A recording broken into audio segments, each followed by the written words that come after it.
오늘 말씀의 제목은 인생의 경주를 평가할 때입니다. 우리의 일생을 하나님 앞에 평가받을 그 시간이 있다는 것입니다. 여러분, 죽음이 끝이라고 생각하십니까? 죽음 이후에 어떤 것이 펼쳐질지 궁금하지 않습니까? 성경은 이 내용에 대해서 정확하게 우리에게 말하고 있습니다. 히브리서 9장 27절에 사람에게 한 번 죽는 것은 하나님이 정하신 법칙이요, 그러나 그 후에는 반드시 심판이 있을 것이다, 이렇게 말씀하십니다. 이 심판은 우리의 삶에 대한 평가, 결산을 이야기합니다. 그리고 그 심판에 대해서는 상과 벌이 있습니다. 우리가 이 세상을 잘 살고 싶어 하는데, 이 세상을 잘 사는 것은 내세에 하나님 앞에서 결산이 복된 것, 하나님 앞에서 많은 칭찬과 상을 받는 것, 그것이 이 세상을 잘 살아가는 것입니다.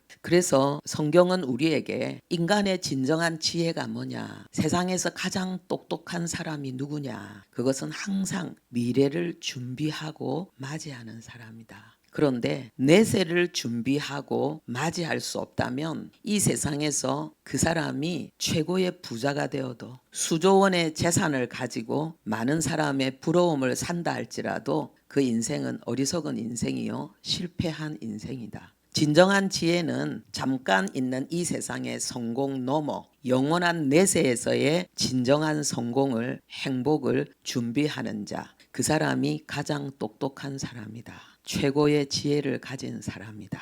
여러분들이 바로 그런 사람인 줄로 믿습니다. 그래서 하나님을 바로 아는 것, 하나님의 지혜, 우리를 향한 하나님의 사랑, 우리를 새롭게 하시는 그 능력인 예수 그리스도를 아는 것을 최고 지식이다 라고 이렇게 말씀하고 있습니다. 여러분들은 예수님을 아는 것이, 하나님을 사랑하는 것이 최고의 지식이라고 여러분들이 이 지구상의 가장 똑똑한 인생을 살고 있다고 고백하십니까? 아멘. 어떤 사람은 이렇게 생각할 것입니다. 왜 하나님이 내 인생을 평가해? 내가 열심히 살면 되지, 왜 내가 내 인생에 대해서 평가를 받아야 해? 이렇게 생각하는 분이 있을 것입니다. 그런 분들은 두 가지 잘못을 하고 있는 것입니다. 첫 번째는 나를 내 것이라고 주장하는 잘못입니다. 여러분은 여러분 자신의 것이 아닙니다. 여러분이 여러분 자신의 것이라면 여러분은 여러분 자신을 여러분이 원하는 대로 다룰 수 있습니다. 그렇지 않습니까?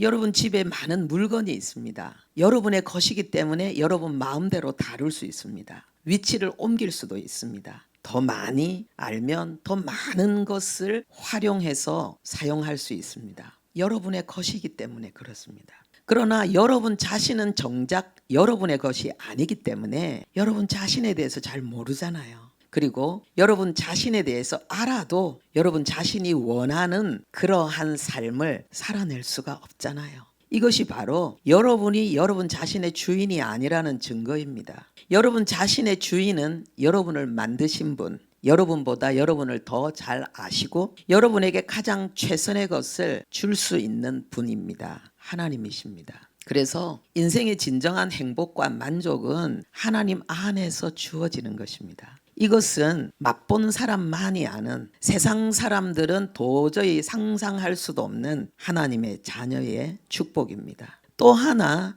잘못은 우리가 세상에서는 당연히 하는 그런 수능, 순종들이 있습니다. 여러분들이 자동차를 운전해 갈 때에 여러분들이 제한 속도를 지킵니다. 여러분들이 바쁠 때는 그 제한 속도가 마음에 들지 않습니다. 그러나 여러분들은 그것을 지켜야만 된다는 것을 알고 여러분들이 여러분들의 형편에 따라서 그 제한 속도를 어겼을 때에 여러분들에게 주어지는 법칙금, 벌금을 여러분들은 불평하지 않고 냅니다. 왜요? 우리는 사회가 건전하게 올바르게 돌아가기 위해서 우리 나름대로 가장 최선의 것을 약속했고 우리는 그 시스템 안에서 순응하며 살아가고 있습니다. 그리고 또 우리는 사회 시스템을 넘어서 우리의 마음과 생각의 방식에 있어서 우리가 친구들과 같이 어떤 즐거운 시간을 보낼 때에 한 친구가 다른 친구한테는 아주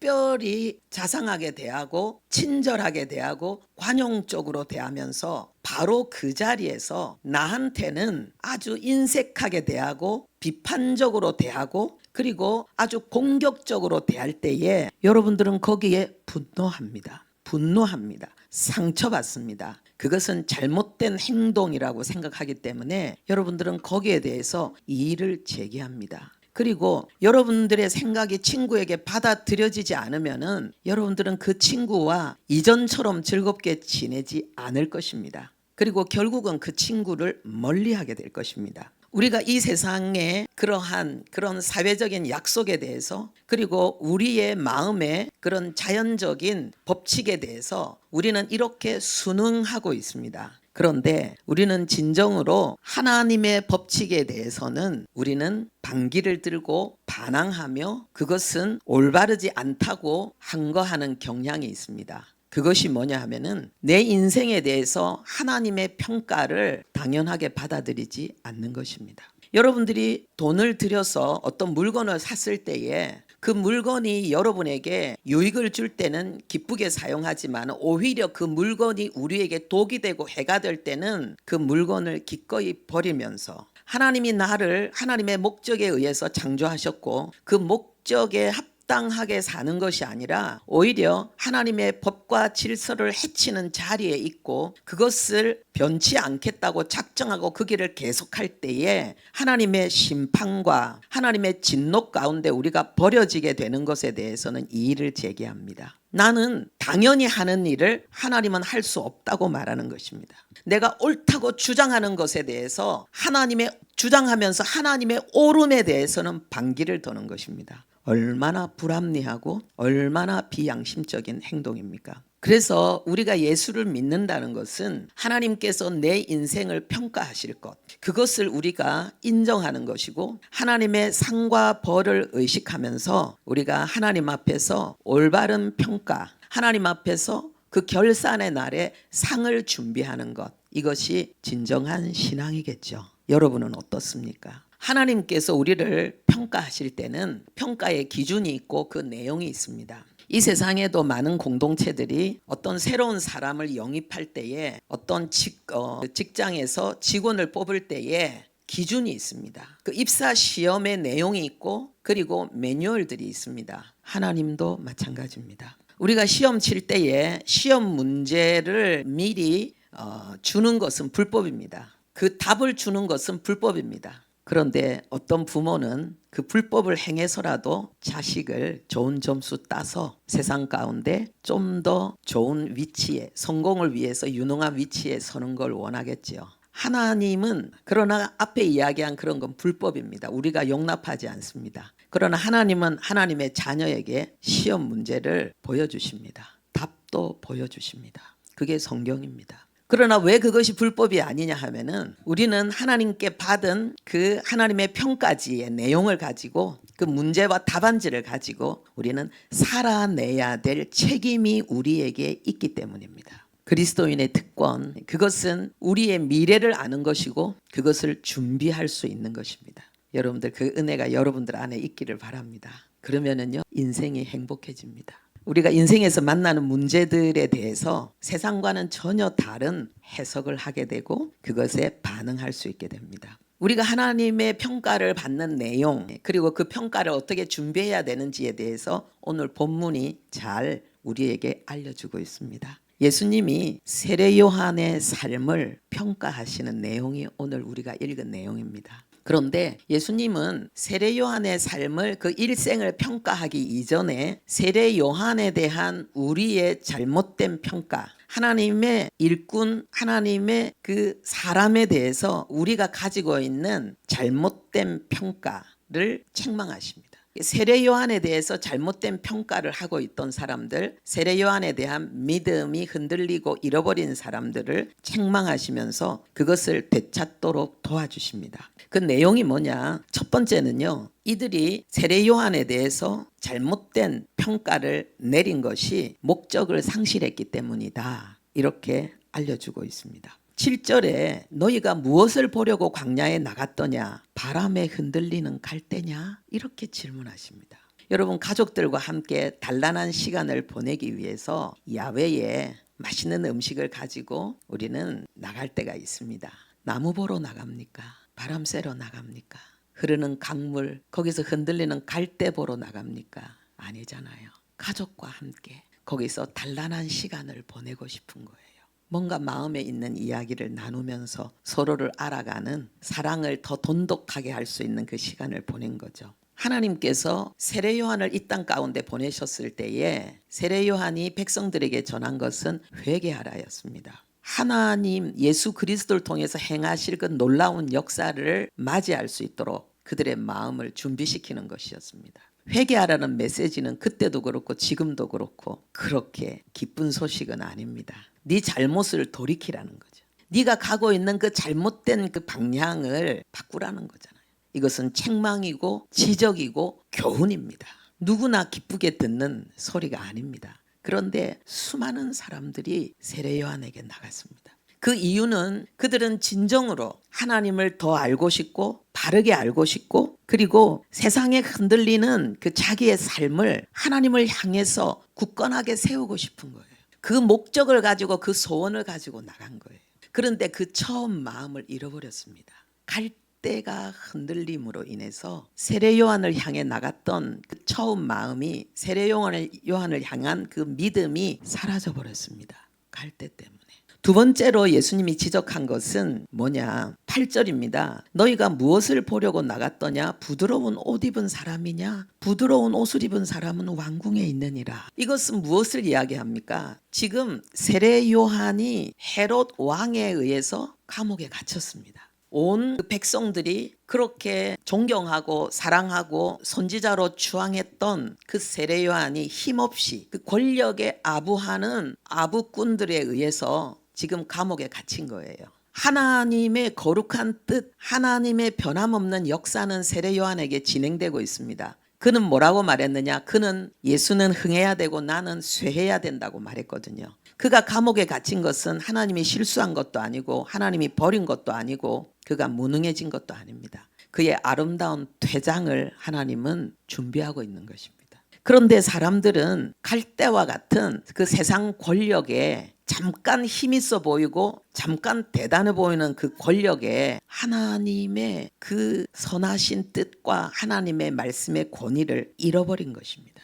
성경은 우리에게 하나님의 보좌의 기초가 정의라고 말씀하십니다. 그 말은 하나님의 통치와 다스림은 불의를 용납하지 않고 심판한다는 것입니다. 이 땅에 불의가 창궐해도 반드시 어느 때에 그 불의는 심판을 당할 것입니다. 그런데 하나님의 말씀에 굳건히 서 있지 않으면은 갈대처럼 믿음이 흔들립니다. 그래서 뭔가 불의가 정의를 이기는 것처럼 정의가 힘이 없는 것처럼 보이면은 말씀에 굳건히 서 있지 않는 사람들 속에 어떤 현상이 일어나느냐? 정의에 대한 의심을 하게 됩니다. 전에는 이것이 옳았다고 생각했던 것들에 대해서 그게 진짜 옳았나? 의심하기 시작합니다. 그리고는 정의를 공격하게 됩니다.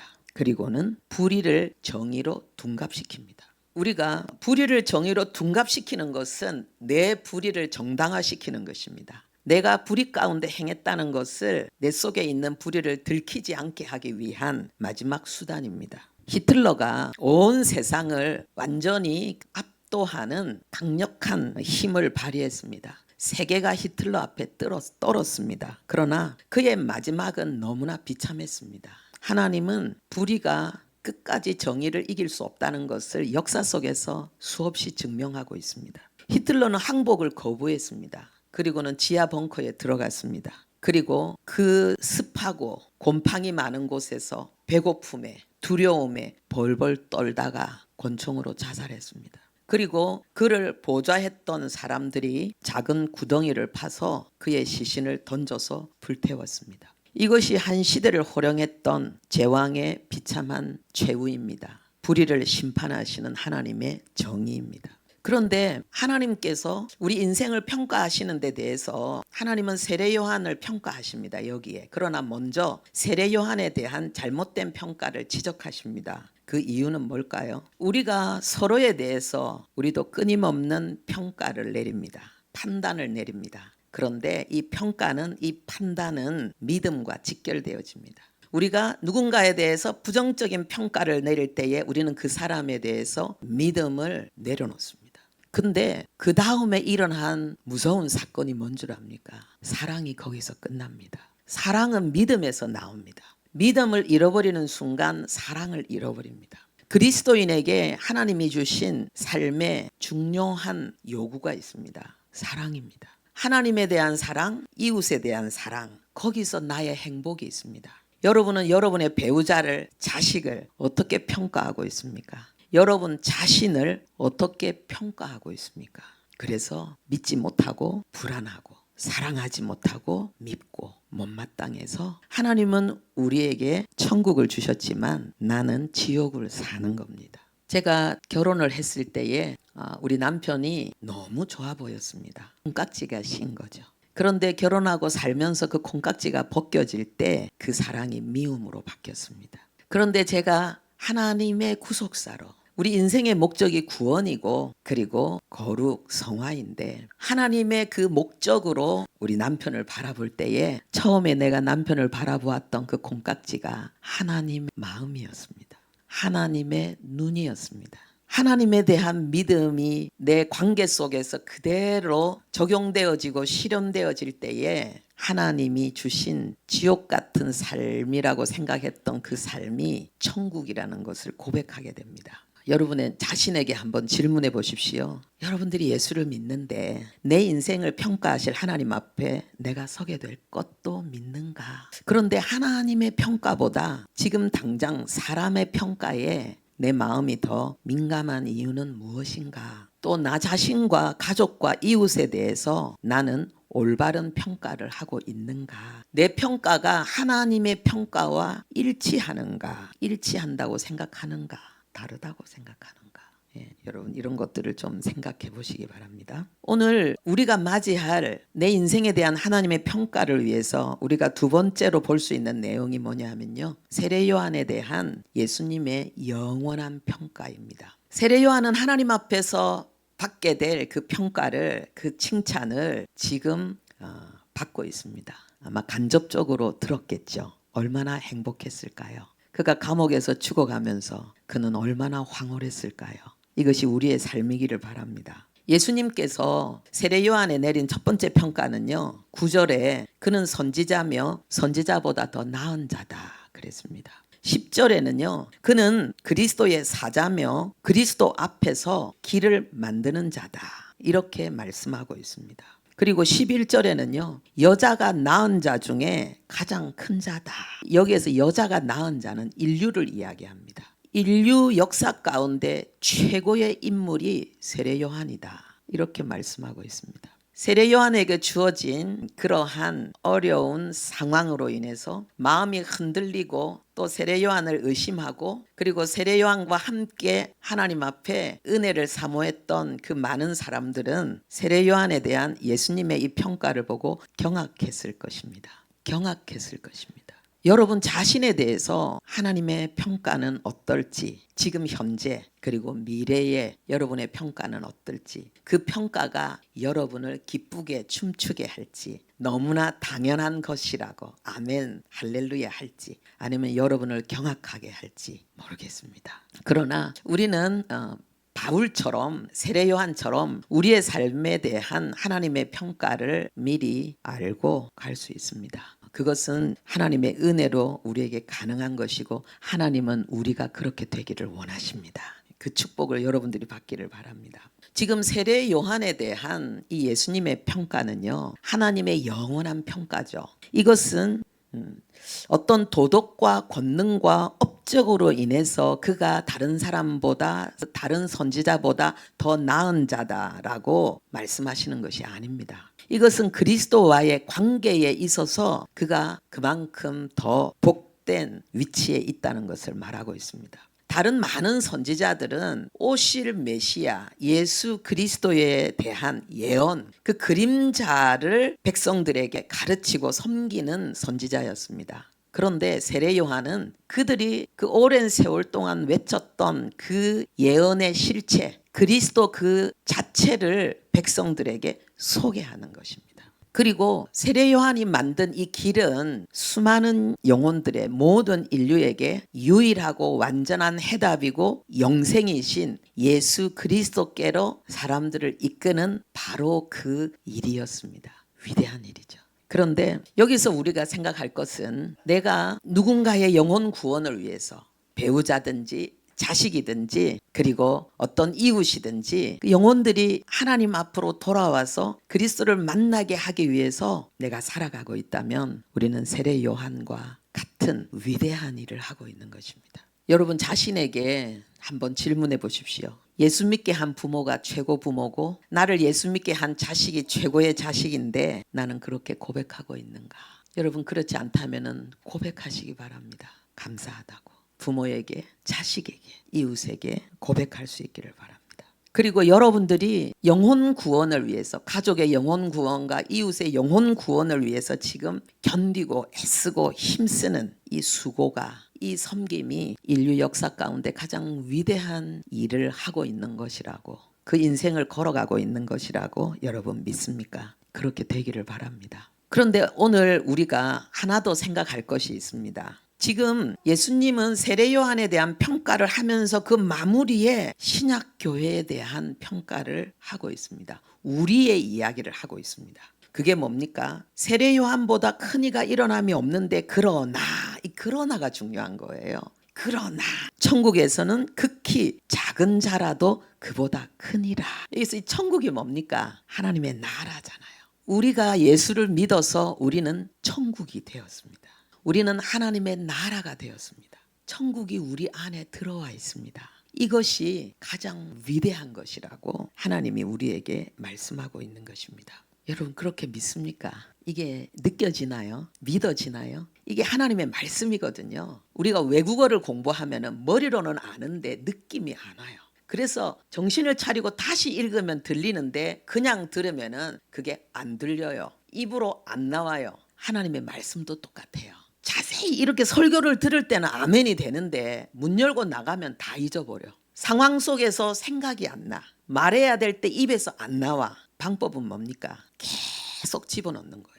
그래서 믿음은 들음에서 나며 외국어를 우리가 능통하게 하려면 많이 들어야 된다 그러잖아요. 우리가 하나님의 말씀, 하늘나라의 언어를 우리의 언어로 사용하려고 하면은 우리는 하나님의 말씀을 계속 들려줘야 되고 그리고 하나님과 계속 소통해야 돼요. 쉬지 말고 기도하라 그랬잖아요. 많은 사람이 생각합니다. 어떻게 쉬지 않고 기도할 수 있습니까? 하나님은 불가능한 일을 우리에게 요구하지 않습니다. 여러분 쉬지 않고 기도하면 여러분의 삶에 어둠이 떠나가고 중독이 떠나가고 여러분의 삶에 하나님의 기름 부음이 이미 여러분 안에 있는 기름 부음이 활성화됩니다. 한번 그 방법을 하시고 노력하셔서 그 방법을 찾아내시기 바랍니다. 지금 예수님이 여자가 낳은 자 중에 가장 큰 자인 세례 요한보다 예수 믿는 사람은 가장 작아도 그보다 크다. 이게 무슨 말일까요? 이것도 결국은 그리스도와 관계에 있어서 하나님이 지금 선포하는 내용입니다. 왜냐하면 세례 요한은 예수 그리스도를 소개했잖아요. 그분을 만날 수 있는 길을 만들었잖아요. 그런데 신약 성도인 우리는 그 예수님이 내 속에 들어와서 나를 거처 삼아서 내 안에 계시잖아요. 예수님이 이 땅에 오신 이유는 당신의 거처를 만들기 위해서였고 우리 가운데서 당신의 나라를 세우기 위해서였고 그 목적이 성취된 사람이 바로 우리잖아요. 여러분 그 경기장에 보면은 국가대표 선수들 나가서 경기할 때 보면은 그 군중들이 응원하는 군중들이 그 주변에 그 자리를 꽉 채우고 있잖아요. 그것뿐이겠습니까? 텔레비 다 보고 있잖아요. 어떤 사람은 밤에 잠을 안 자고 봐. 그러면서 그 경기장에서 일어나는 그 결과에 대해서 확 환호성을 지르거나 막 속이 터져가지고 가슴을 치거나 이렇게 하잖아요. 아담부터 세례 요한까지는 우리가 지금 살고 있는 이 신약 시대를 이 하나님의 나라를 준비하는 그러한 훈련, 그러한 그 모든 필요한 것들을 준비하는 시간이었어요. 그 경기장에 나가기 전에 선수들이 어렸을 때부터 훈련하잖아요. 피나는 훈련을 하잖아요. 그리고는 국가대표 선수로 뽑히잖아요. 그리고도 또 훈련하잖아요. 그리고는 마침내 그 경기장에 딱 태극기 가슴에 달고 탁 나가잖아요. 얼마나 가슴이 뛸까요? 하나님의 구속사에 있어서 신약교회의 위치가 바로 거기라는 거예요. 이미 우리는 경기장에 나와 있습니다. 우리는 지금 하나님의 나라의 마지막 경주를 하고 있습니다. 여기에 대해서 성경은 뭐라고 말하느냐? 마태복음 13장 17절에 많은 선지자와 의인이 보고자 하여도 보지 못했고 듣고자 하여도 듣지 못했다. 이 시대를, 이 말세 이 시대에 예수 그리스도를 통해서 하나님의 백성들이 왕노릇하는 이 영광의 시대를 수많은 선지자들과 의인들이 그리워하고 그리워했었다는 거예요. 보고 싶어도 못 보고, 듣고 싶어도 못 보고, 못 듣고 그 그림자만 가지고 꿈꾸며 그 믿음의 길을 걸어갔다는 거예요. 히브리서 11장 40절에는 하나님이 우리를 위하여 더 좋은 것을 예비하셨은즉 우리가 아니면 그들로 온전함을 이루지 못하게 하려 하심이라. 이 더 좋은 것은 뭡니까? 율법이 아니라 복음. 그들은 누굽니까? 구약의 수많은 선지자들과 의인들과 믿음의 사람들. 그들은 준비하는 자들이었기 때문에 그들의 준비의 결과, 그 열매는 우리에게 있기 때문에 우리가 아니면은 그들의 준비는 허사라는 거예요. 그래서 그들의 믿음의 경주는 온전하지 못한 거라는 거예요. 여러분, 이 말씀이 들려지기를 바랍니다. 그래서 히브리서 12장 1절에는요. 구름같이 우리를 둘러싸고 있는 허다한 증인들이 있다고 말합니다. 우리의 믿음의 삶을, 우리의 경주를 응원하기 위해서 그 경기장에 구름대처럼 수많은 사람들이, 군중들이 몰려 있는 것처럼 우리 앞서간 믿음의 선진들이, 특별히 구약의 그 많은 의인들과 그런 선지자들이 우리를 구름대처럼 둘러싸고 우리를 응원하고 있다고 말하고 있습니다. 여러분, 우리가 나의 자리, 내가 받은 복음에 대해서 우리는 얼마나 적게 알고 있는지, 성경이 이렇게 오랫동안 말씀하고 있는 내용에 대해서 우리가 얼마나 무지한지. 그래서 나 자신을 세례 요한을 향해 나갔던 사람들, 세례 요한과 함께 하나님의 나라를 꿈꾸었던 그들이 그 권력의 그 부도덕과 칼춤 앞에 잠시 그냥 나타나는 그 현상 앞에 갈대처럼 마음이 흔들린 것처럼 하나님이 우리에게 주신 이 위대한 부르심, 내가 있는 구속의 역사의 마지막 이 영광의 자리, 그리고 나를 응원하고 있는 수많은 부르짖고 절규하면서 우리의 승리를 응원하고 있는 우리 앞서 고난의 쓴잔을 마신 그 믿음의 선진들의 그 응원을 우리가 너무나 작게 여기고, 우리의 일상에 아주 작고 사소한 일들, 우리를 잠깐 힘들게 하고 불편하게 하는 일들에 대해서 우리가 얼마나 민감하게 소리치고 아우성치고 있는지, 얼마나 우리가 성경에 대해서 관심이 없고 성경대로 예수 믿으려고 하지 않는지 생각하면 좋겠습니다. 여러분들이 인생을 살아가면서 엄마들이, 아빠들이 공부해라, 이거 해야 돼, 아침에 일어나야 돼, 닦아야 돼, 밖에 나갔다 오면 손 씻어야 돼, 숙제는 해야 돼. 하나님은 우리에게 뭐라고 말씀하실까요? 성경 읽어야 돼, 기도해야 돼, 잠들면 안 돼, 깨어나야 돼, 시간을 아껴야 돼, 하나님의 뜻을 이해해야 돼, 슬퍼하지 말고 하나님께 감사해야 돼, 마귀를 대적해야 돼. 질문하겠습니다. 나는 신약교회 성도의 위치와 정체성을 믿는가? 그리고 나는 정말 예수님과 관계를 맺고 있는가? 예수님이 정말 내 영혼의 주인인가? 나는 예수의 생명을 소유한 알곡 성도인가? 나는 잠든 자인가? 오늘 우리가 독서운동에 나눌 내용입니다. 참된 신앙은 모조품을 모조리 버린다고 했습니다. 그리고 참된 기독교는 우리의 영혼과 하나님의 생명이 결합하는 것이라고 했습니다. 우리가 구원을 잃어버릴 수도 있는가, 이런 걱정은 안 해도 됩니다. 그보다 더 걱정해야 될 것은 나는 진짜 구원받았나? 참된 그리스도인의 영혼 속에 하나님의 생명이 있다는데 내 영혼 속에는 하나님의 생명이 있는가? 그리스도인다운 그 삶의 모습이 나에게는 신실하며 지속적인가? 생명의 본성으로부터 나오는 선한 삶을 나는 갈망하고 있는가? 여러분들 고민하시기 바랍니다.